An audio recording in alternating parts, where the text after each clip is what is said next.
समाचार सेवा प्रभाग से प्रस्तुत है कार्यक्रम परिक्रमा।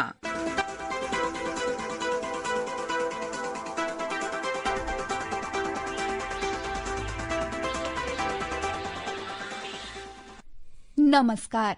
कार्यक्रम परिक्रमा में आप सभी का स्वागत और हार्दिक अभिनंदन। हम आपके लिए लेकर आए हैं वो सारी जानकारी जिनका आपसे है सरोकार। श्रोताओं, आधे घंटे के इस कार्यक्रम में राष्ट्रीय और अंतर्राष्ट्रीय समाचार होंगे।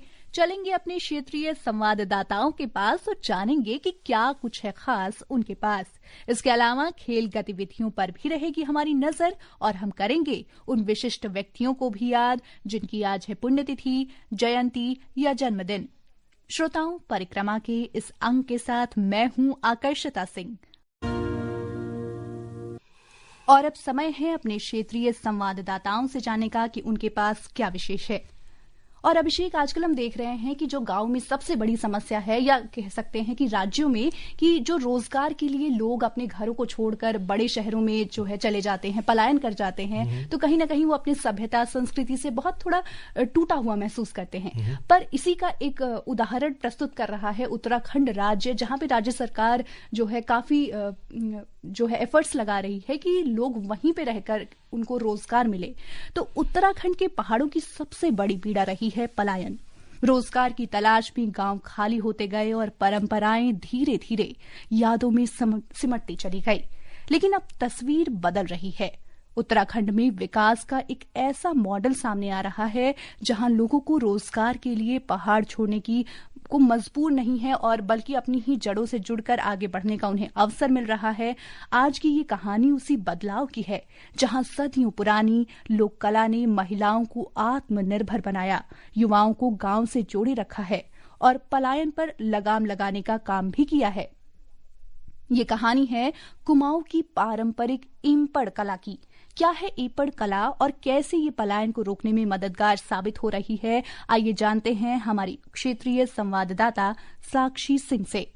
पीढ़ियों से एपन उत्तराखंड के कुमाऊं क्षेत्र में घर की मिट्टी की दीवारों और चौखटों पर बनाई जाती रही है। चावल के घोल और प्राकृतिक रंगों से बनी ये ज्यामितीय आकृतियां त्योहारों, विवाह, जन्म और पूजा पाठ का हिस्सा रही हैं। लेकिन समय के साथ ये कला घरेलू परंपरा तक सीमित होती चली गई और एक दौर ऐसा भी आया जब इसके लुप्त होने का खतरा पैदा हो गया। लेकिन हाल के वर्षों में तस्वीर बदली। राज्य भर में महिला स्वयं सहायता समूह और स्थानीय कारीगरों ने एपन को नए रूप में अपनाया है। अब ये कला केवल दीवारों तक सीमित नहीं बल्कि कैनवस, वस्त्रों, डायरी, वॉल पैनल और डिजिटल डिजाइनों में भी दिखाई देने लगी है।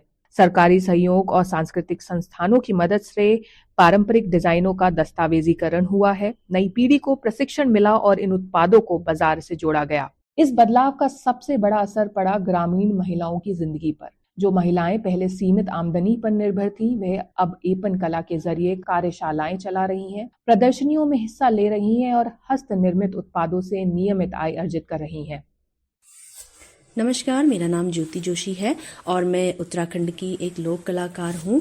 लोक कला एपन को आगे बढ़ाने के लिए पिछले 6-7 सालों से अपना छोटा सा प्रयास कर रही हूँ और बहुत सारी जगहों पे मैंने हमारी लोक कला को आगे बढ़ाने के लिए वर्कशॉप भी आयोजित की हैं, जैसे स्कूलों में, कॉलेजों में और ग्रामीण क्षेत्रों में।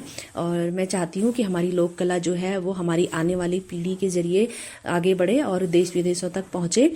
आज मुझे बड़ी खुशी होती है कि हमारी जो ये लोक कला है वो स्वरोजगार का एक बहुत बड़ा माध्यम बन चुकी है और बहुत सारे विभागों में भी मैंने अपनी लोक कला के लिए आगे बढ़ाने के लिए काम किया है, जैसे विधानसभा में और गैरसैंण विधानसभा के में और राष्ट्रपति निकेतन का जो शुभारंभ भी किया गया था, तो वहाँ पे भी मैंने हमारी लोक कला एपन को बनाया है और मुझे बहुत खुशी होती है कि हमारी लोक कला जो है वो सभी के द्वारा पसंद करी जाती है और देश विदेशों तक पहुंच रही है और स्वरोजगार का जो है एक बहुत बड़ा माध्यम बन चुकी है। बहुत सारी महिलाएं, बहुत सारी बेटियां और बहुत सारे लोग हमारी लोक कला से जुड़ करके इसे आगे बढ़ाने का प्रयास कर रहे हैं। धन्यवाद। साल 2021 में एपन कला को मिले जीआई टैग इस यात्रा का अहम मोड़ साबित हुआ है। इसने एपन को राष्ट्रीय पहचान दी है और ये साबित किया है कि पीढ़ियों से चली आ रही सांस्कृतिक विरासत आज की अर्थव्यवस्था में भी अपनी जगह रखती है। जनवरी 2026 में उत्तरायणी और शीतकालीन उत्सवों के दौरान एपन और अन्य लोक कलाओं की बढ़ती मौजूदगी ने ये साफ कर दिया है कि संस्कृति अब सिर्फ मंच की शोभा नहीं बल्कि स्थानीय अर्थव्यवस्था की ताकत बन रही है। उत्तराखंड की ये कहानी देश को ये संदेश देती है कि विकास और परंपरा एक दूसरे के विरोधी नहीं है। जब संस्कृति को अवसर मिलता है, वह रोजगार बनती है, पहचान बनती है और पलायन पर विराम लगाती है।